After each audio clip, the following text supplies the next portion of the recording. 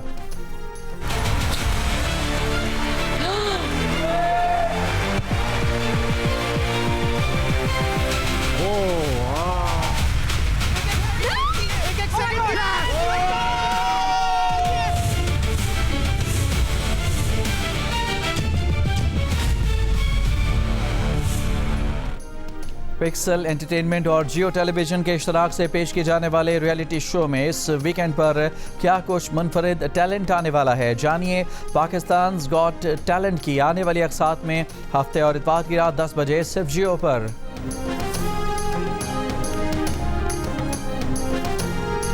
عالمی شہرت یافتہ گلوکار عاطف اسلم نے 18 سال بعد 8 گانوں پر مشتمل البم صبح آئے نہ ریلیز کر دیا، مداحوں کی بھرپور پذیرائی۔ اس سے پہلے عاطف اسلم کی البمز جل پری، دوری، میری کہانی نے دنیا بھر میں دھوم مچائی تھی۔